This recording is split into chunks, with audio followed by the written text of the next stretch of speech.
Hey everybody, welcome to part 11 of the May 2017 estate sale finds. And this is an item that I had seen on my first trip and I didn't pay much attention to it. And on the second trip, I actually knew what it was, but I didn't think I really needed it. And then on the second trip, I realized I was going to get this for like $5 or $10. And I thought, you know what? For $5 or $10, it might be worth having this kicking around. This is actually a self-contained pumping unit for a parts washer, and it just so happens it's almost identical to the one that's in my parts washer. So the way this works basically is this this little lip right here, okay, is so that this can hang on the side of the unit there. There's a little ledge that hangs on, and this whole assembly then sticks down inside the tank, and the cleaning fluid is pulled in through this hole right here, which acts as a screen for any large chunks of stuff, okay, and pumps it out this elbow right here. Just add a fitting right here, and Bob's your uncle. So I don't know if this has even ever been used, but I believe this works perfectly fine. Pump runs, and I'm sure that if I wanted to bother getting it all messy, I could test it out and it would pump fluid. So I don't even know if you could buy these separate, ironically. I mean, the parts washer comes with them, but that begs the question. If you have a parts washer and this goes bad on you, I guess you would just replace the pump inside and not the whole unit. But for what I paid for this, I can afford to keep this whole thing just for the pump if I want. Just sneak in there for a peek. So the only drawback I see to having this thing is that it takes up shelf space while it's waiting for the day where it may or may not ever be needed. Next up is this Baldor BDI 1100 inverter, and this was actually wired up to the that large drill press that I had seen there. And I wanted to hear the drill press run, and it wouldn't work. And I was more than confident that I was correctly using the inverter, because it even was indicating that it was actually running in the forward direction, and when I would reverse direction, it would show that it was reversing direction, but nothing was happening on that drill press. So there was one or two possibilities there. Possibility number one, there was something wrong in the drill press, which the drill press had three very antiquated cartridge style fuses for the three phases on the back side and the base. There was a cover that was off, and you could see those fuses. Easily could have been those fuses that could have been the problem, or something more catastrophic with the drill press. The other possibility is that it could be actually that this unit itself is bad. But since we couldn't get it to run, I told them I'd still be willing to take a chance on this, and they allowed me to disconnect this and take it with me for $25. So if this ends up being a good single to three-phase inverter, then that's a really good deal. And then they even had inside the this was inside of a larger box, and inside that box was stuffed the instruction manual. So this is a BDI 1100, and it says the input is 230 volt AC single phase, and the output is 2 horsepower 6.5 amp 3-phase. So this is a 2 horsepower unit, so it's a little too small for running my milling machine. But you know, if I end up using that Hammond grinder, and it is in fact, if that Hammond grinder ends up being a 3-phase unit, I might be able to use this on that. Or maybe down the road, either the Vernon or the Hendy lathe, I might want to put a 3-phase motor on that, just so I have really good speed control. You know, I want to mention, I happened to notice that when these guys were trying to get that thing to turn on, and they didn't know what they were doing, while the unit was on, they were rotating the forward, stop, reverse drum switch on the drill press, which essentially what they were doing when they were doing that was they were disconnecting and connecting the load to the output of the VFD. And generally speaking, most VFDs do not like that. They don't tolerate that very well. So just thought I'd mention that. This is just a hunk of some sort of rugged plastic material that I found there when I grabbed. It's got a number on it, 9111184. I wonder if that's a part number for this material. It's a pretty sturdy stuff, whatever it is. Figured it might come in handy for something. And then this box was on a shelf under a table that had a Craftsman radial arm saw that they couldn't pay me to take away. But I spotted this box and decided to pull it out because I hadn't seen it on the first trip. And it's loaded with these holders that I'm not familiar with. So let me just get all these holders out on the bench so we can take a good look at them. And the only other thing that was with these is I found this little jack screw, machinist jack stand, or whatever you want to call it there. And here's one of the extensions. So at some point somebody had a set, but this is all I could find was these two pieces, I believe. So when I first started looking through this box, I actually thought these were all part of the same set, or that they were all for the same system. And it turns out I've got two separate systems here, or standards, or whatever you want to call it. So let's start with the left-hand side over here, what was in this box.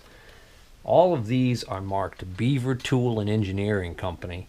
These are some sort of standard that I have no idea what the heck they are. So clearly this is like an end mill holder or a drill bit holder of one particular size, and then there's, that looks like it might be the same size, and then there's some smaller ones.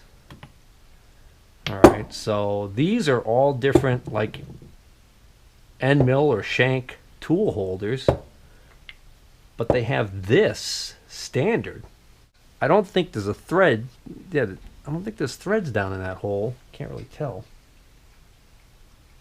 No, I don't think there's threads down in that hole. So somehow this would go up into the spindle of a machine and be able to be locked in.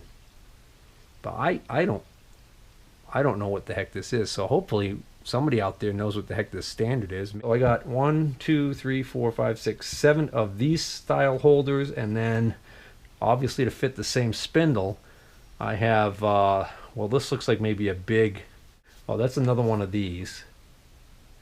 So I think this is like a shell mill holder. That's a shell mill holder. I don't know if there's supposed to be another pin on this side or not, but this shell mill holder is just missing this knob, this retaining screw. So there are numbers on here, so I probably can figure out what these go to.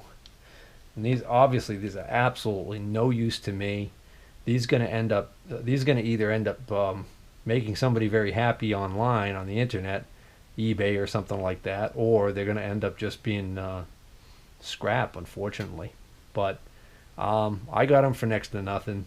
And really what caught my eye were these other ones over here, which I'm going to get to in a moment.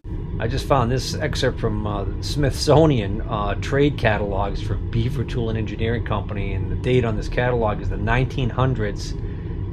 It says the place is Royal Oak, Michigan, and it says content: quick change holders and quick change adapters. So these apparently are inserts for, oh, hold the phone. Son of a basket case. Hey, going way back to one of the earlier episodes, there was a little blue box and it had this one item in it: Beaver Tool and Engineering Corp. And I remember thinking this looks like a quick change adapter of some type, and there was nothing to go with it. Well, I wonder. Oh, all right. See? Got excited for nothing. It's not even close to the same diameter. All right, never mind. So this thing is still pretty much a paperweight to me. And yeah, still don't have anything for these to fit. Well, take a couple minutes and look at that catalog. Here's somebody who's offering a 1957 catalog for the Beaver Tool and Engineering Quick Change Tooling. So it's not as old as I thought it would be, based on that Smithsonian article, but that certainly looks like the part right there, one of my inserts there. So it looks like maybe it was a big 30 or 40 taper or 50 taper holder that these went in, so a big mill. Well, this is interesting. This is a website for a company called the Wright Machine Tool Company. I think they're down in Carolina. Yeah, they're down in North Carolina. And on their page here, they've got a tab for what they're calling Beaver products. And this says Beaver Precision Machine Tool Accessories. Beaver tooling combines built-in accuracy and long tool life to increase efficiency in conventional and NC machine tools. And then it talks about the tooling includes quick change holders, reducing sleeves, arbors, shell mill adapters. But when you look at the picture when you blow it up, it sure as heck looks like it might be a new version. So, battery died in the camera. Best I can tell is that Wright Machine Tool Company is making brand new ones of these. So maybe they got a hold of the patents or something and have the rights. I don't know. But it's interesting because I guess this is still a pretty good holding system if you've got a big old mill. I mean, why would they continue to make them, right? Well, I guess as long as people are paying them. And speaking of antiquated old holders, take a look at these. These are Putnam Positive Lock. Actually, it's Positive, P-O-S-T-I-V, Positive Lock, L-O-K. Putnam Positive Lock holders. So again, it looks like a part of a quick change system. And these actually, unlike those that look really old and beat the hell, these look like maybe they're old and just in excellent shape. So these are all marked Putnam Tool Company of Michigan. And some of these don't have covers. I think these are all used. I think that whoever had these was just putting them back in the sleeves when they were done using them. But it's the same kind of animal, different kind of size end mill holders in that. And then this would go up into some sort of a quick change. I don't see any reason why this would fit this this Beaver holder. I mean, the diameter's right, but it's not. Yeah, it's not locking in any way. I shouldn't be surprised. Hated to see it go to the scrapper.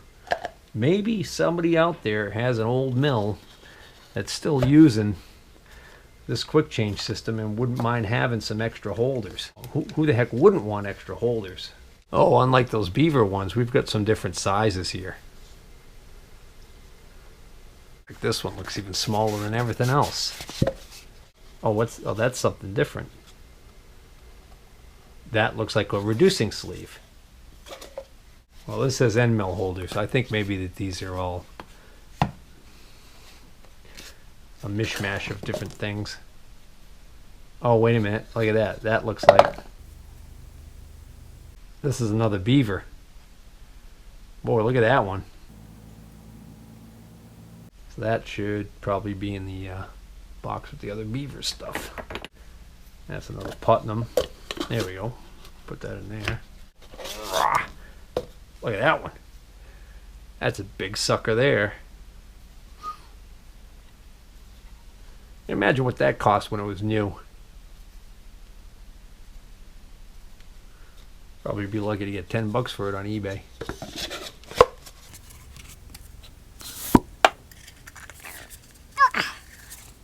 Oh yeah, it's another one.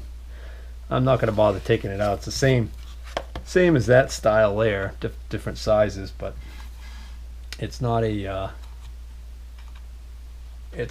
not a Beaver. It's another Putnam one, but it's stuck in that tube pretty good. So that's those. I kind of spent a lot of time talking about those quick change holders, so I think I'm going to cut episode 11 off right here, and we'll pick it up in episode 12. Hope to see you soon.